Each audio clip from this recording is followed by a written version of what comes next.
Un poco esta tarde es un debate muy actual, ¿no? Sobre la violencia sexual contra las mujeres, que realmente, bueno, pues es una preocupación constante, ¿no? Y gracias a que en este momento también es una preocupación de los poderes públicos y de las instituciones, pues se puede ir avanzando en este ámbito, ¿no? La verdad es que la prensa permanentemente tiene información. Naturalmente, si hablamos de violencia sexual en España hoy, no podemos dejar de mencionar el enorme impacto. De hecho, Netflix acaba de estrenar un documental que yo he tenido ocasión de verlo, como muchos de vosotros, no dice nada espectacular, pero sin embargo mantiene viva la preocupación. Pero hay numerosos documentos que van y hablan de no lo mismo, aunque es naturalmente el mismo fenómeno en general. Es verdad que esta presencia mediática tiene una paradoja, y es que todo aquello que es lo más frecuente, que es lo menos grave, por ejemplo, si miráis el informe sobre el abuso sexual infantil de Save the Children, pues no se puede comparar con la gravedad del caso de la manada. Pues en mi opinión, hay una especie de paradoja. La opinión pública se mueve más, como es natural, por los hechos muy, muy graves, y no tiene tanta percepción, aunque esto se puede modular, pero era simplemente para dar pie a un argumento que yo creo importante, y es que hoy estamos llegando un poco, en mi opinión, a lo que pasó en los años 60 y 70, precisamente con la violencia sexual a nivel internacional, que fue un fenómeno de pánico social. Es decir, uno tiene la imagen, la sensación de que las cosas van fatal, de que la sociedad se ha vuelto, en fin, que no tiene sentido cuando a niños de 6 años y de 7 y de menos se les califica de delincuentes sexuales porque en la guardería los han encontrado haciendo unas prácticas que, por duras que nos parezcan, es difícil entender que estamos ahí hablando del fenómeno de la delincuencia cuando estamos frente a casos muy extraordinarios, pero realmente provocan algún tipo de discusión tan intensa como la que hay, por ejemplo, sobre la adolescencia, el consumo de pornografía, algunas cosas que son realmente, yo creo que están rozando lo que llamamos el pánico social. ¿Cuánta violencia sexual hay? Estamos en el mejor ejemplo de la llamada cifra negra o mejor cifra oculta, es decir, un montón de fenómenos que no conocemos, con lo cual tener una percepción de qué es lo que está pasando siempre es objeto de grandes discusiones y de posiciones muy polarizadas, e incluso de paradojas, porque mientras es posible que detectemos más, también es posible que se esté reduciendo.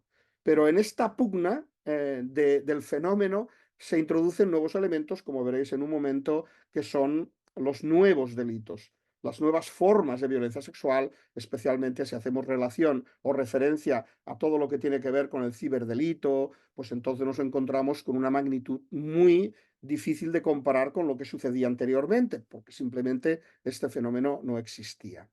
La cifra oculta tiene que ver con la baja observabilidad, que a veces es no baja, sino muy baja, porque no solo es que no se pueda observar, sino que en grandes ocasiones se esconde de forma intencionada, con lo cual nos provoca una paradoja con la cual hay que luchar, y veréis al final de la presentación cuál es un poco una propuesta de los retos para conocer. Encontramos, por ejemplo, que expertos como Lussier y Borregat han hecho una nueva tipología del delito sexual, y fijaros cómo hay algunos elementos que nos parecen absolutamente razonables. Dicen el delito sexual, que no deja de ser una categoría construida legal en una situación sociohistórica determinada, incluiría tradicionalmente la violencia sexual, y ahí estarían los casos más graves, donde estaría el homicidio sexual, la violación, el abuso sexual infantil, como elementos totalmente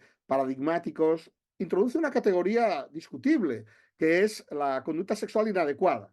Porque claro, esta conducta sexual inadecuada, por ejemplo, si la trasladamos al mundo de la adolescencia, sería fácilmente aceptada, porque el problema del delito en los menores tiene que ver con la definición de la edad penal, y por tanto podría encontrarse esta categoría, pero ahí se incluyen elementos como es el comportamiento indecente, el acoso sexual, cuando hay problemas de abusos cometidos por autoridades o profesionales.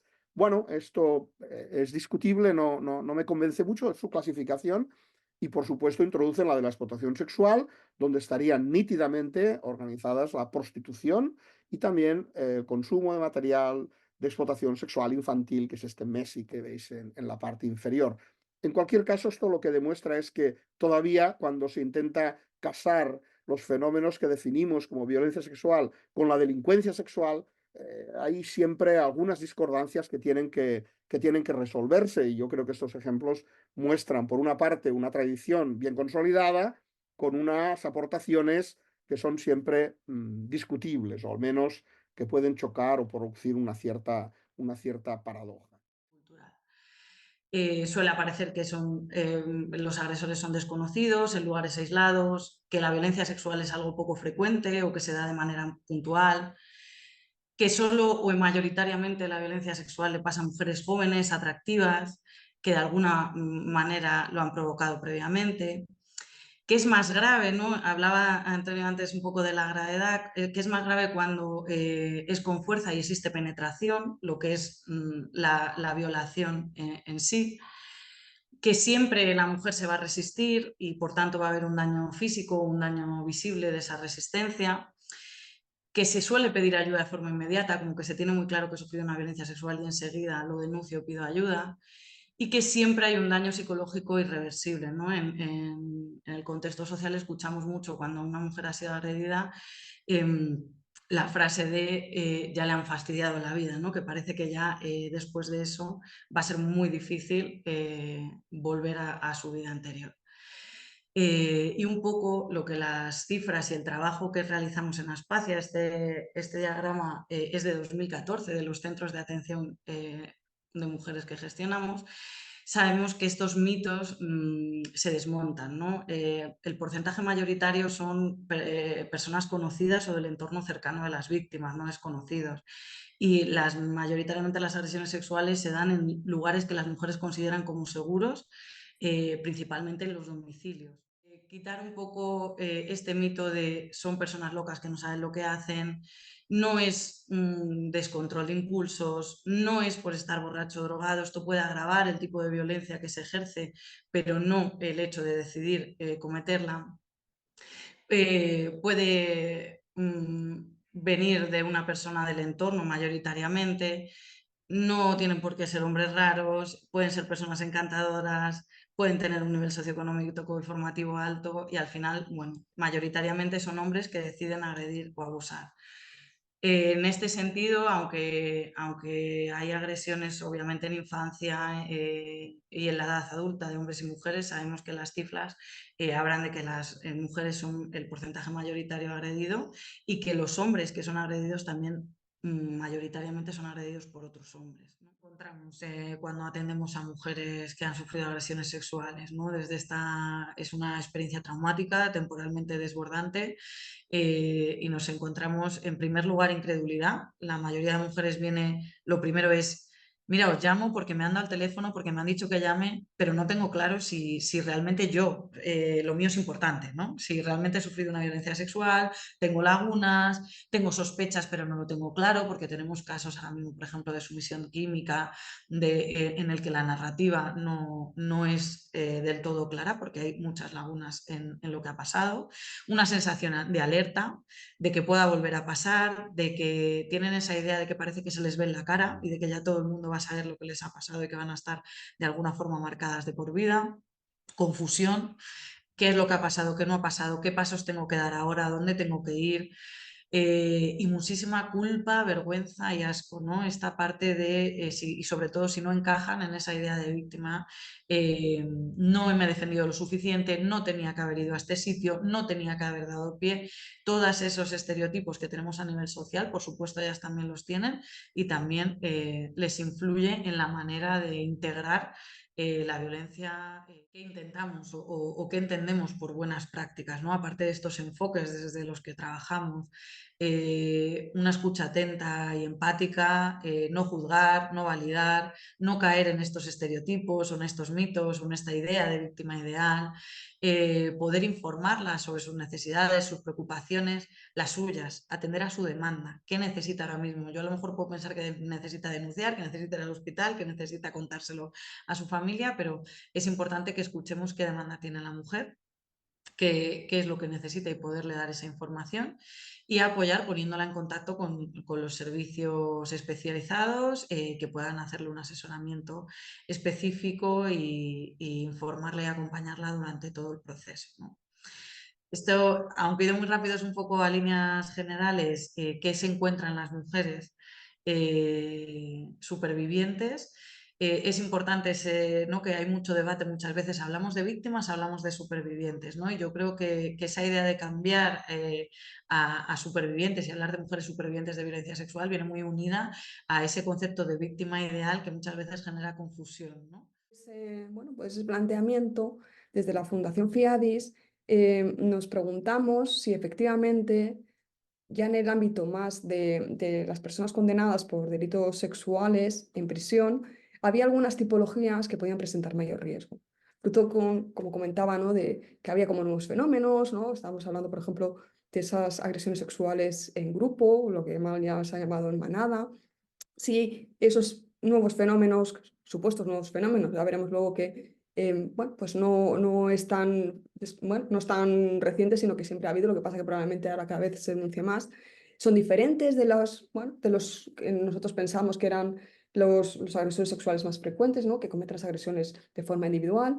Si dentro de todas esas personas condenadas en prisión por delitos sexuales hay algunas personas que tienen mayor riesgo, menor riesgo, porque de alguna manera tenemos que intentar trabajar y gestionar ese riesgo, y si eso tiene alguna implicación luego para, para los programas de tratamiento o para la gestión que se está llevando a cabo por parte de los profesionales de la institución penitenciaria de cara, obviamente, esas personas, la mayoría de los casos, van a volver otra vez a la comunidad, y si esa vuelta a la comunidad, pues podemos generarla con una mayor bueno, seguridad para las víctimas y mediante esa gestión del riesgo. Estos dos estudios están financiados por parte del Ministerio de Derechos Sociales, Consumo y Agenda 2030 y las nuevas formas de violencia sexual contra las mujeres por parte del Ministerio de Igualdad, y ellos no hubiera sido posible llevarlos a cabo, obviamente, sin la colaboración y la gran colaboración estrecha que tenemos con la Secretaría General de Instituciones Penitenciarias, que nos autorizaron a poder acceder y han colaborado estrechamente con nosotros en llevar a cabo, y esperamos que estos resultados de estos estudios puedan revertir en una mejora, ¿no? de la gestión por parte de los profesionales de las personas que están condenadas por delitos sexuales en prisión. Como bien he comentado, lo que hicimos gracias a la colaboración de instituciones penitenciarias, que nos facilitaban una lista de los internos que estaban cumpliendo condena por algún tipo de delito contra la libertad sexual. Nosotros íbamos a diferentes centros penitenciarios y les preguntábamos si querían participar en esta investigación. Al final, entre los 7 centros penitenciarios a los que fuimos para este estudio, vimos a casi 600 agresores sexuales, de los cuales solo 237 accedieron a participar. Y como podéis ver en este gráfico, la amplia mayoría se mueve entre un riesgo de evaluación del riesgo bajo o moderado. Un poquito más de un 21% son los que han tenido una valoración del riesgo de reincidencia alto. Ante esto, hemos podido establecer diferentes perfiles entre aquellos que tienen pues, un perfil de riesgo alto y un perfil de riesgo bajo, que a continuación los voy a exponer. Aquí ya vemos más diferencias, por un lado, en los antecedentes ocurridos en el ámbito familiar. Los agresores con un alto riesgo de reincidencia, vemos que acumulan más antecedentes familiares. Predomina sobre todo en que los familiares de estos agresores pues, han tenido algún tipo de problema de consumo, así como también ingresos en prisión, aunque vemos que en ambos grupos, en el caso de ingresos en prisión, el porcentaje es más o menos igual. De la misma forma, también hemos observado de que los agresores sexuales de alto riesgo han sido víctimas en la infancia sobre todo han sido víctimas de violencia física, ya sea o sea, que la han recibido por sus progenitores o por o en el colegio o en algún otro sitio. Y lo que más importancia le damos es esta diferencia, ¿no?, que vemos en que han sido víctimas de violencia sexual. El 21, casi el 22% de los agresores sexuales de alto riesgo han sido víctimas de violencia sexual en la infancia, mientras que un 12,5% de los agresores de bajo riesgo han sido víctimas, ¿no? Esta diferencia, pues, la tenemos en cuenta. De la misma forma que los agresores sexuales de alto riesgo han sido expulsados de casa en mayor frecuencia y también tienen un diagnóstico de salud mental en mayor frecuencia, aunque en el caso de los agresores sexuales de alto riesgo va sobre el 25,5%. ¿Qué tipo de agresión es de mayor riesgo? Y como podemos ver aquí, y como bien ha comentado también Marta antes, lo que nos encontramos es que aquellas que son de bajo riesgo pues han sido continuadas en el tiempo, es decir, que a una sola víctima se le ha agredido de forma continuada durante un periodo de tiempo más o menos largo, dependía del agresor también. Y aquellas que han sido una única agresión que se ha cometido a una sola víctima una sola vez. Lo que vemos es que las agresiones, el tipo de agresión que tiene una mayor valoración del riesgo de reincidencia son aquellas que se han cometido en serie, es decir, que un mismo agresor ha agredido a varias víctimas en diferentes fechas. Y después aquel agresor que una vez ha cumplido o ha sido denunciado por una agresión, después vuelve a cometer este tipo de delitos.